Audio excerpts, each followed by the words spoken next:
Hi everyone, this is Mrs. GA, and today we're going to learn about interior and exterior angles. So let's start with the Triangle Sum Theorem. According to the Triangle Sum Theorem, the sum of the interior angles of a triangle is always 180 degrees. So if you look at this triangle to the left, we can make the equation angle A plus angle B plus angle C equals 180. So let's talk about how we could use this to help us find the sum of the interior angles of a quadrilateral. So a quadrilateral is anything with four sides. So just draw like a four-sided shape. And if you look at a quadrilateral, it's really just two triangles put together.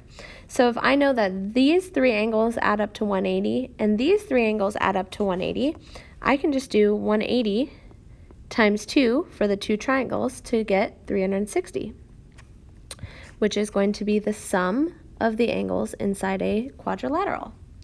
So let's see if we can kind of continue this pattern to help us come up with a formula to help us find the sum of the interior measures of any polygon. But first, let's talk about what a polygon is. A polygon is a closed plane figure, which means that all of the sides eventually connect, like it's a fenced-in area. A closed plane figure having at least three sides. You can't have a closed-in area with only two sides. So a regular polygon is a specific type of polygon. It's a polygon where all of the angles have the same measure, and we call that equiangular. And all of the sides have the same length. We call that equilateral.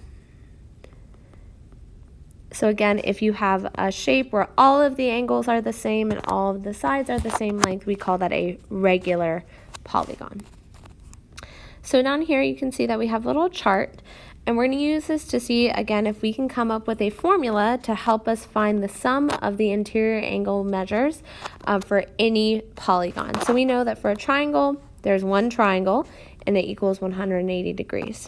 For a quadrilateral, as we talked about above, you can divide it up into two triangles. So there's four sides, which makes two triangles, and then we did 2 times 180 to get 360. Well, let's look at this pentagon. A pentagon, it has 5 sides.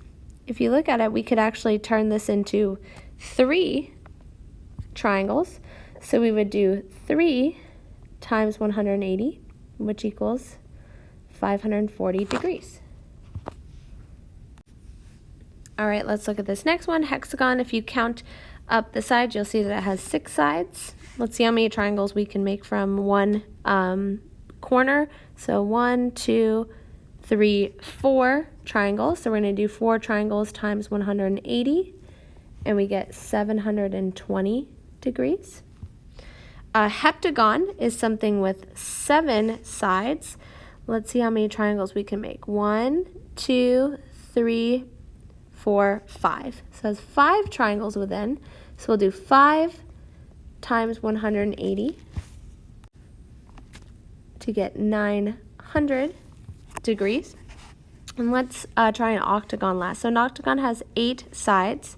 And if you start splitting it up, it has 1, 2, 3, 4, 5, 6 triangles you can make. So we do 6 times 180, which is 1080 degrees. So we could continue on this pattern, or we could look at any shape and see how many triangles we have and then multiply it by 180. But what if you had something that had maybe 200 sides? That would take you a really, really long time to figure out. So we're going to see if we can find a general formula to describe the sum of the interior angles of what we'll call it an n-gon. So an n-gon is just something with n number of sides. So let's see if we can look above and notice some sort of pattern between the number of sides and the number of triangles. You'll notice that for each of them, the number of triangles is always 2 less than the number of sides. So we can say n minus 2. If there's n sides, it will make n minus 2 triangles. And then look what we did here. We always did the number of triangles times 180. So we'll do n minus 2 times 180. So if you look at the next page of your packet, you'll see that we have a box for what's called the Polygon interior angle sum theorem. So this theorem says the sum of the interior angles of a polygon with n sides is n minus 2 times 180. So this is our little formula. So again, we can use this for any polygon with any number of sides, and we can find the sum of the interior angles. All right, let's see if we can use this interior angle sum theorem and help us find missing angles in these shapes. So let's look at this first one. Count the number of sides. Here you see that we have a hexagon because there are 6 sides. So as we just found out, we know that the sum of the interior angles of a hexagon should be 720 degrees. So let's make an equation. Let's say 80 plus 140 plus 130 plus, remember, this means 90 degrees, plus 120 plus x equals 720. So whenever you're solving a problem like this, I'd like you to start by writing an equation with the sum of all the interior angles and then what it should be equal to. So here, if we combine like terms, we get x plus 560 equals 720, and then we're going to subtract 560 from each side, and we get x equals 160 degrees. Okay, let's look at this next one. So here we have a pentagon.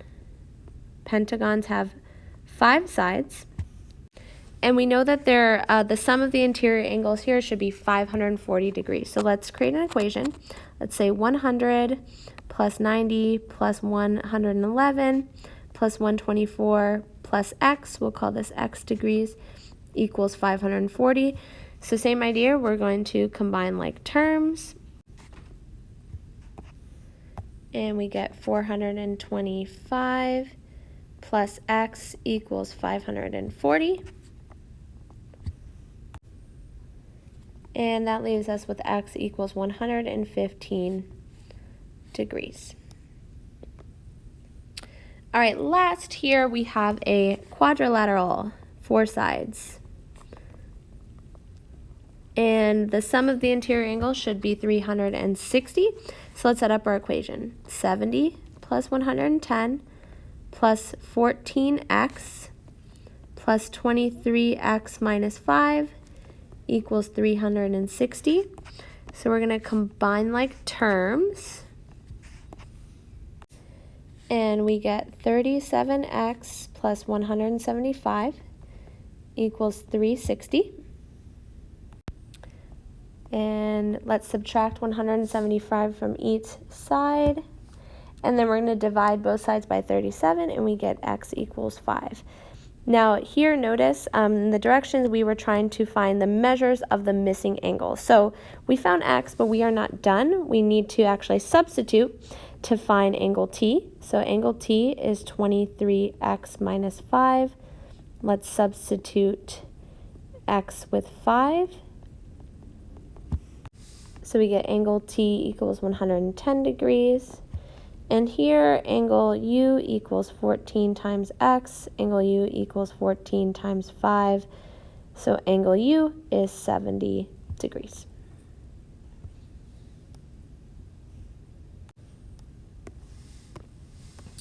All right, let's look at example 2. So here we're asked how many sides, so here now we're trying to find the number of sides, does a polygon have if the sum of the angle measures is 2,340.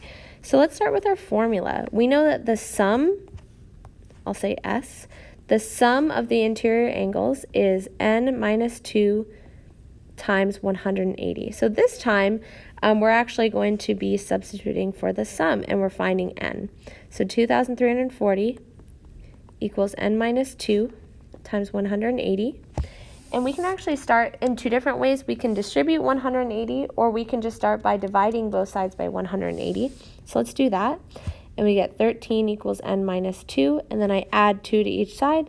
So n equals 15. So this must be a 15-sided polygon. So it's 15 sides. So again, you can use this formula in two different ways. You may be given the number of sides and you find the sum of the interior angles, or maybe you're given the sum of the interior angles and you find the number of sides. Okay, so now we're going to talk about a different type of angle in a triangle, and that's called an exterior angle. So an exterior angle is an angle formed by one side of a polygon and the extension of the adjacent side. So imagine you extend out one side of this triangle. This is what we call the exterior angle.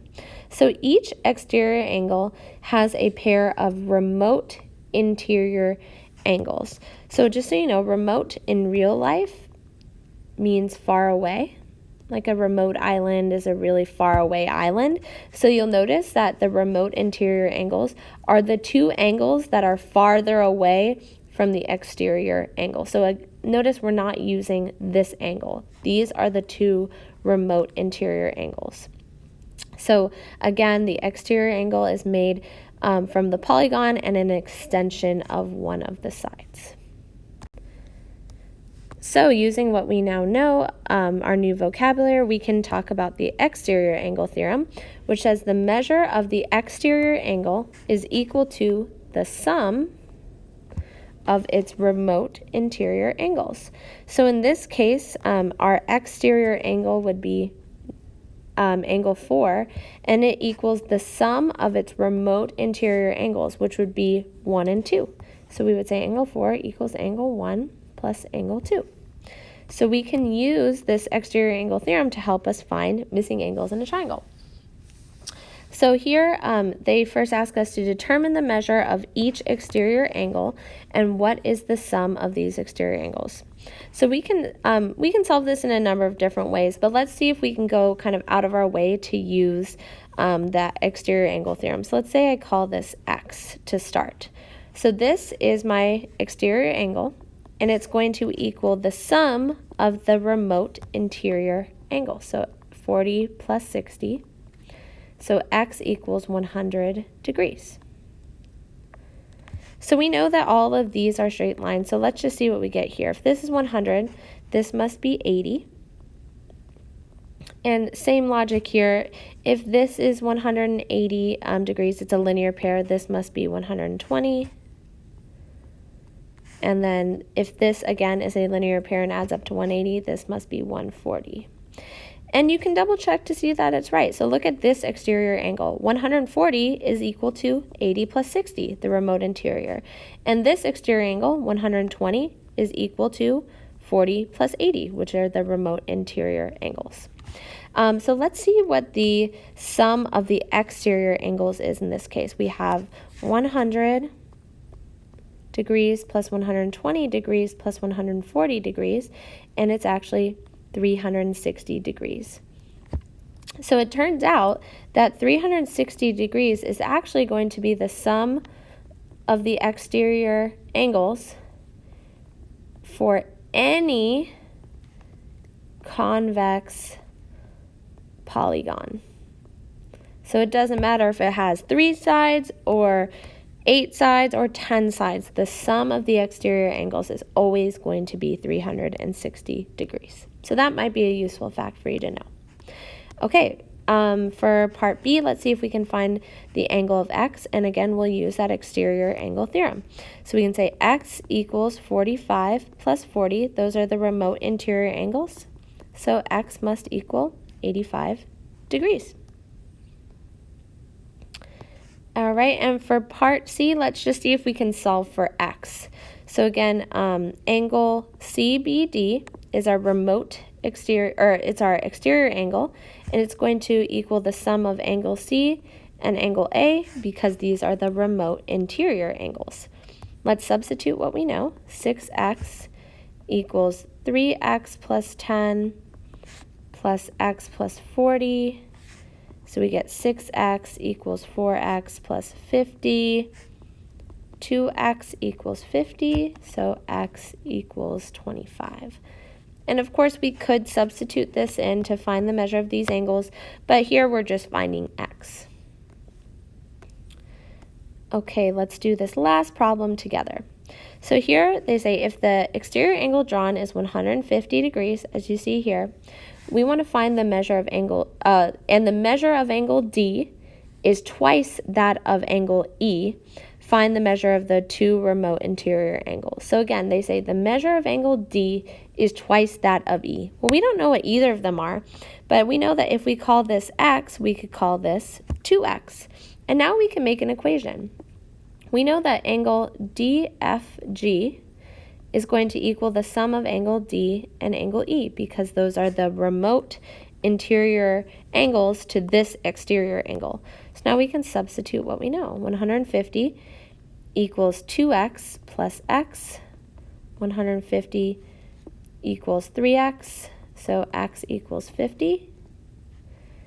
However, if you look at the prompt, they want us to find the measures of both of these angles, so let's substitute. Angle D equals 2x, angle D equals 2 times 50, so angle D equals 100 degrees. And angle E equals x, so angle E is just 50 degrees. And there you have it. All right, that is all for today's video. Thank you so much for watching.